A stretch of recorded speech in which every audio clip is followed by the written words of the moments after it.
Sukadeva Goswami said, Sri Sukadeva Goswami said, when the great devotee Uddhava was asked by Vidura the great devotee Uddhava was asked by Vidura to speak on the messages of the dearest Lord Krishna, of the dearest Lord Krishna, Uddhava was unable to answer immediately due to excessive anxiety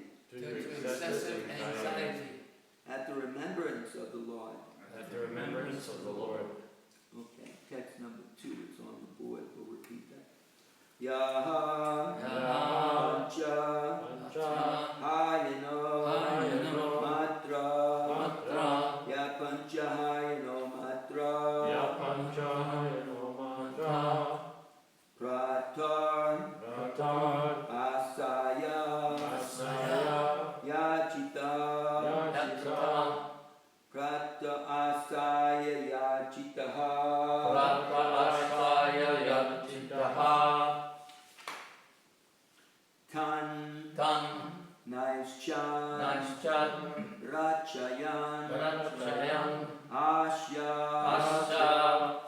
Tan Naishchan Rachayan Asya Tan Naishchan Rachayan Yasya Samprayam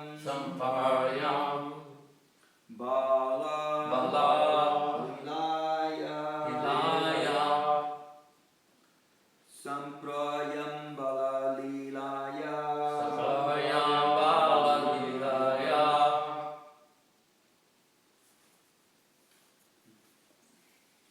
Page is called. I hope he's alright. Okay. Please repeat. Ya Pancha Hayano Matra Rata Asaya Yachitaha Kanais Chara Chayan Asya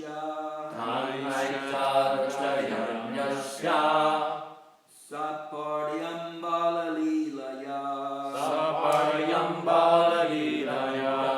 Ya Pancha Hayano Matra Rata Asaya Yachita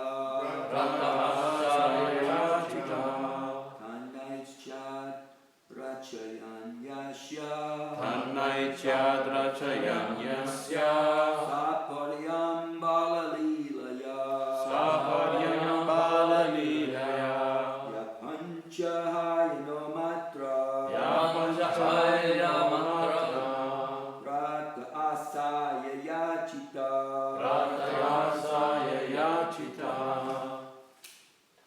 Kanais Chara Chayan Yasya Saparyam Bala Lilaya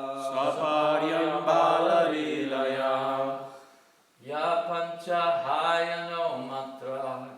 Panchahayano Matra Prata Ashaya Yachitaha Tanai Chadachayan Yasha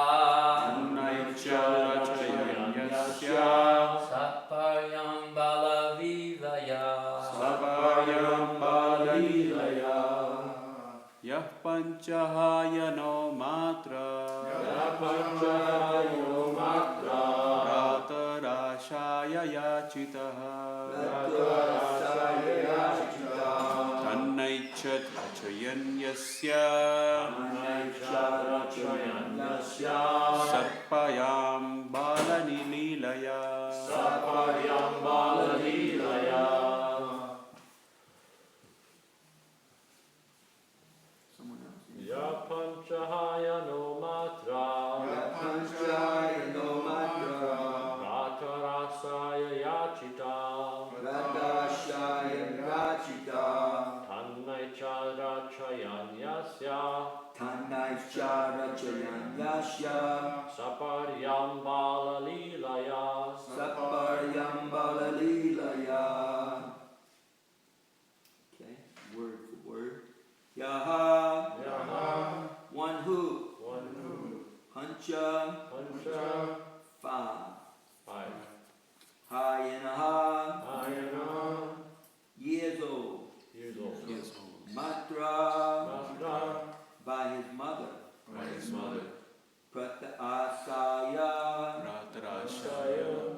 for breakfast. Breakfast. Yachitaha, Yachitaha, called for. called for. Tat, Done, that. that, Na, not, not. not, Aicha, ice jet, like. like, Prachayan, Rachayan, plain. Plain. Yasya, Yasya, whose. who, Satparyam, Saparyam, service. Service. Balalilaya, Hallelujah. childhood. Joshua. Hey, translation, please repeat.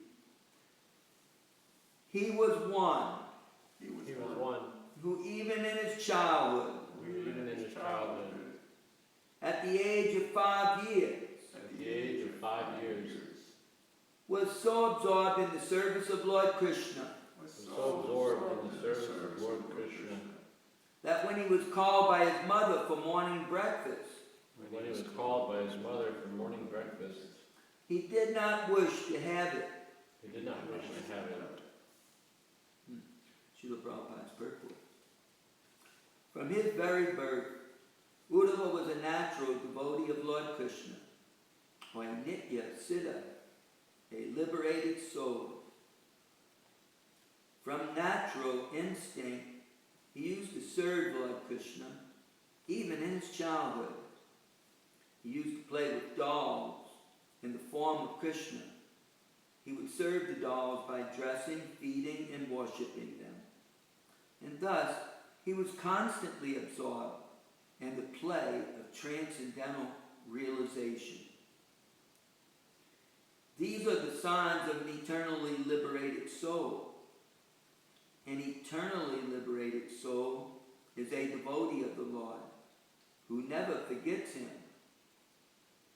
Human life is meant for reviving one's eternal relation with the Lord, and all religious injunctions are meant for awakening this dormant instinct of the living entity. The sooner this awakening is brought about, the quicker the mission of human life is fulfilled. In a good family of devotees, the child gets the opportunity to serve the Lord in many ways. A soul is already advanced in devotional service. A soul who is already advanced in devotional service has the opportunity to take birth in such an enlightened family. This is confirmed in the Bhagavad Gita, chapter 6, verse 41. Satchinam Srimatam Gehe Yoga Prasto Vijayate.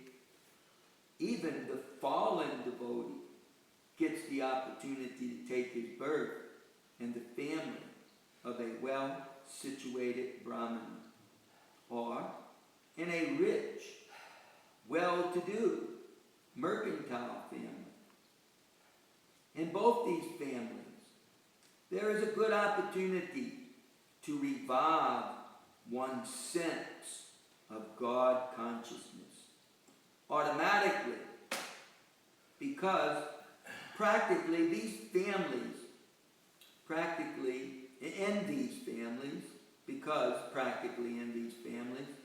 the worship of Lord Krishna is regularly performed, and the child gets the opportunity to imitate the process of worship called archana.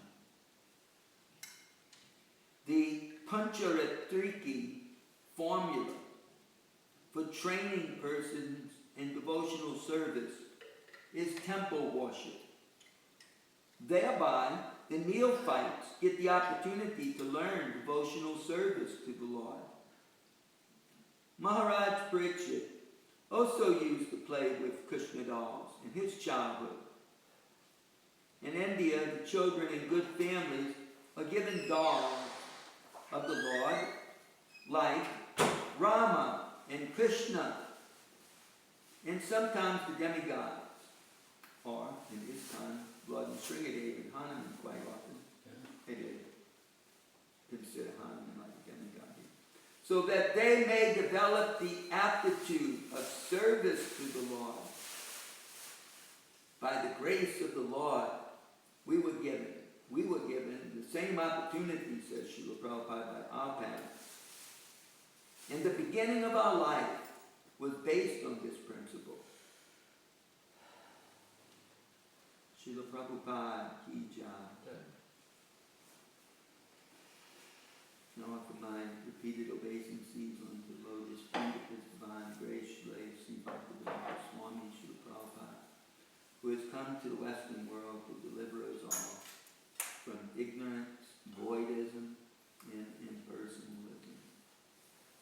Srila Prabhupada ki jai. When will Rupa Goswami Prabhupada, who has established within the material world the mission to fulfill the desire of Lord Chaitanya Mahaprabhu, give us shelter under His lotus feet? Srila Prabhupada ki. So, after Krishna left the world, which is, we're kind of reading about that right now, Uddhava is very dear devotee, and Krishna left the world, and Vidura, another dear devotee of the Lord, who wasn't born in the exact family, although both their dynasties coming from the dynasty of the moon. Vidura was older than Krishna and Uddhava, but a great devotee of Krishna nonetheless. Although his family resided in Hastinapur, they ruled the world from there. With great devotees like Bhishmadev, and the Yadus, of course, retreated from Mathura, which is so many miles, few miles from Vrindavan, south of Delhi, 90 miles south of Delhi, where Agra, Mathura is fairly close to Agra, which is where the Taj Mahal is. So Krishna retreated from there due to persistence of attacks and at the same time a double attack. And rather than putting the people of Mathura in danger, as he fought with one group, the other group may cause some problems. So that's when Krishna went off and created Dwarka on the western coast of India in the province of Gujarat. So, can't remember exactly the point I was going to make there.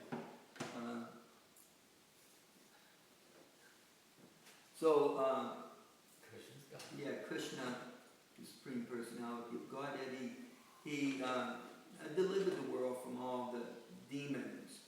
Many demons had taken birth. They were hiding away on earth. Same demons that, Asuras, Danavas, sons of Diti and Kashyapa, who were born with a lot of arrogance and pride and conceit and ignorance, really absorbed in the bodily conception of life, because they thought very heavily in terms of I and mine. They wanted to control the world, and to do that they had to upset the arrangement of Vishnu, whereby he has his arrangement of devas that rule the world.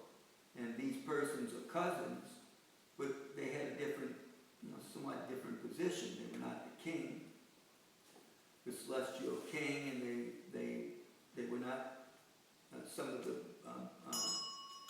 persons who controlled the elements like the wind or the sun had a different position. If they were submissive, I'm not exactly sure how they would be engaged, but they became very competitive. And they're always fighting with the devas to gain control of the universe, because they're practically of equal power. So they had become defeated and had retreated to the earth and had taken birth there and were assembling a massive force to control the earth. They were taking birth in royal families and even in the families of animals. So Goddess Bhumi, becoming very disturbed by all this, all these warmongers,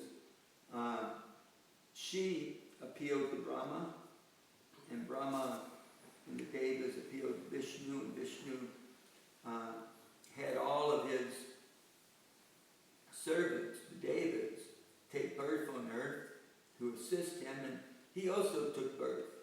But he didn't come as Vishnu. He came along with Krishna, the original Vishnu. And Krishna only makes his appearance every now and then. Otherwise, it's generally Vishnu incarnating, because it's from Vishnu that the worlds come. But Krishna himself comes occasionally. So Krishna himself came. And he defeated all these demons, and then he left the world. So,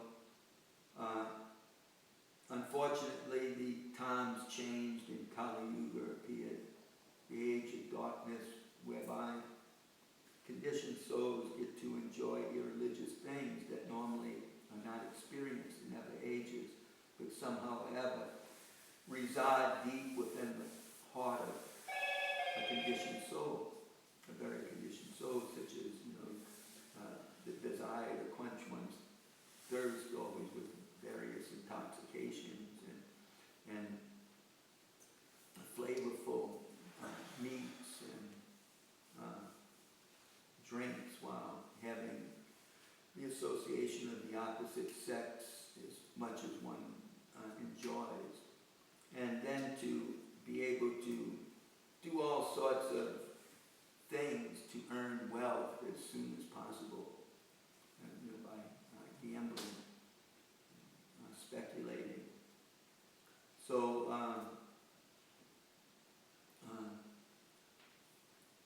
that brought about a lot of changes, and soon these very powerful dynasties that generally rule the world and keep them somewhat Vedic, they begin to become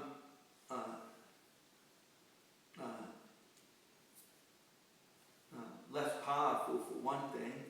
Everyone was becoming less powerful. Everyone was decreasing in years of life and health and fortune.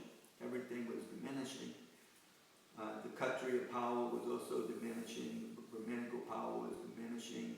The Brahmins were performing a lot of sacrifices just so people could eat meat, just like they do in the Durga Puja. They're offering all sorts of goats and buffaloes to Goddess Durga. And people would enjoy, eating those critters or animals. So this was going on profusely, simply for the satisfaction of the tongue, rather than an occasional ritual, or someone who had that habit, chanting, having some priest chant the proper mantras and sacrificing some goat or lesser animals so that they could satisfy their desire. It was going on rampantly, and Krishna made his appearance as the Buddha and denounced all this, and didn't argue with the Vedic scholars and priests, because these were Vedic ceremonies. He simply denounced the whole thing if that was going to be a result of Brahminical life and Vedic life. He simply denounced the Vedic scriptures and established his eightfold path of Buddhism, whereby non-violence was practiced. And he certainly had his following, his disciples, and like in so many religions, it broke into different paths, and some went to Loka, some went to China, and some are vegetarians, and some take whatever is given to them, including meat. So, but it didn't really spread that rapidly until the king of Sok took it up. As a Kshatriya, he fought to expand his empire, and in one battle, he just became, traumatized. He had what they call it, they have the initials for it, post-traumatic stress from so much fighting and killing, and just seeing, people grieving over their kith and kin lying on the battlefield.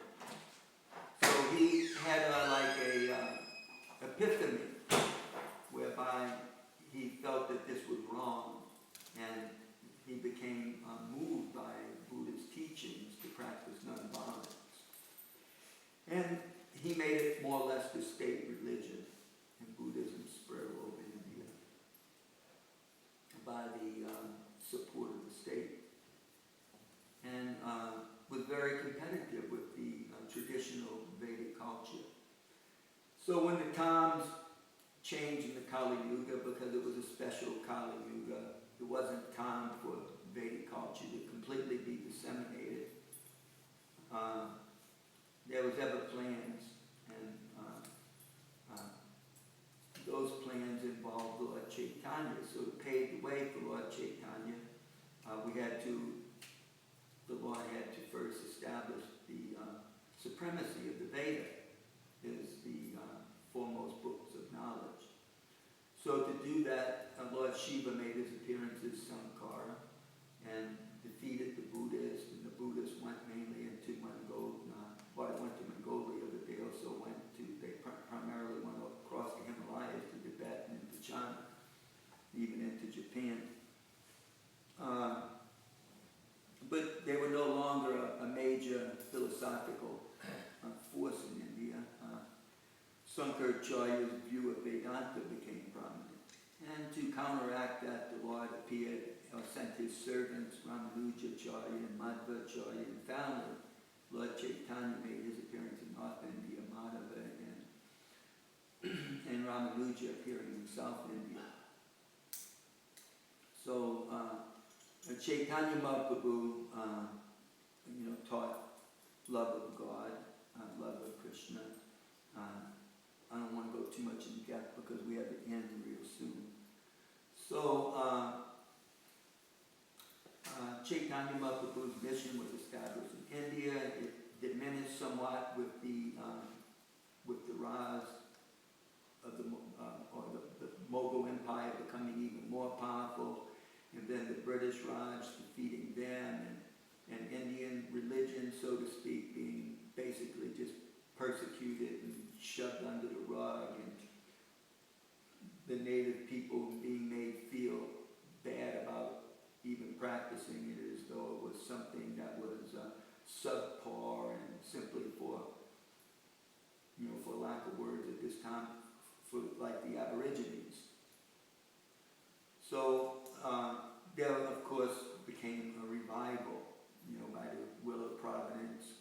India gained independence from the imperial rule of the British Raj, and people became free to practice religion. And the Hindu people could again establish their culture without being so much undermined by the powerful government and powerful rulers. So Srila Prabhupada lived in the midst of that, founder and charter of the International Society for Krishna Consciousness. And on the order of his spiritual master, Bhaktisiddhanta, who revived Lord Chaitanya's movement all over India, he took the movement to the Western world. And beyond his imagination, he had tremendous success, even if we objectively look at it as a non-devotee Western scholar. It may seem still somewhat small, but it was a major success. Nothing like that had ever happened before, where Indian religion gained some foothold in the Western world without just a small community of Indian people practicing it. There was a small amount of Indian people in America, not many, and the Vedanta Society was there in San Francisco. There was some yoga teachers teaching yoga that had their own society. Even Srila Prabhupada, when he came, stayed with a Mr. Mishra, who still has his yoga society in New York. And it's actually become quite expansive. But Prabhupada himself stayed with that gentleman to begin with. He was an impersonalist. He basically taught from the point of view of Sankara, which still exists in India. Lord Chaitanya didn't completely drive it out, but they're still very extremely competitive, even to this day, and perhaps even the majority of followers of Hinduism, to some degree, see the Siddhanta, or the conclusion of their religion, according to the views of Sankara.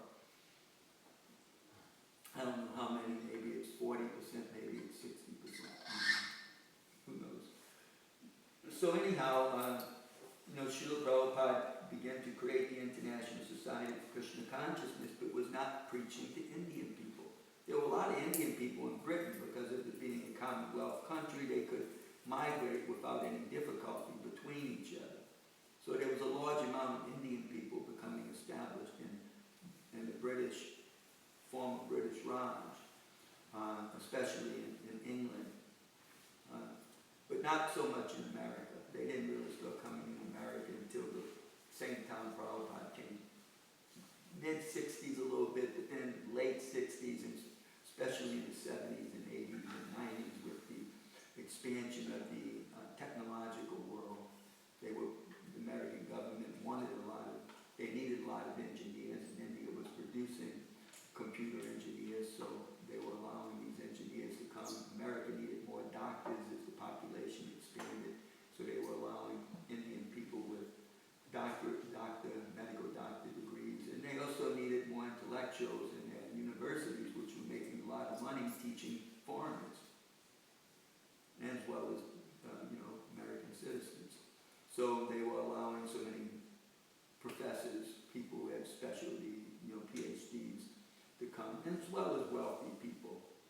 They, of course, discriminate against poor people because they don't see, if they don't need them, they discriminate. If they need them, they discriminate also, they bring them.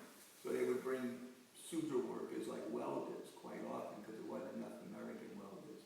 And India produced a lot of welders and shipyards in Maharashtra and Chennai and various other places. So the population of Indian people began to become stronger here, but during Prabhupada's day there wasn't so many here, more in England. Prabhupada went on to establish the Siddhanta of Lord Chaitanya through his International Society for Krishna Consciousness, print many books, distribute them, establish temples all over the world, especially in the Western world, with 3 major temples in India. Then when Prabhupada left, despite whatever difficulties were there from his leaving, not that there were never any difficulties when he was here, there were always difficulties, but when he left, especially because ultimately he wasn't there to maintain a great amount of stability.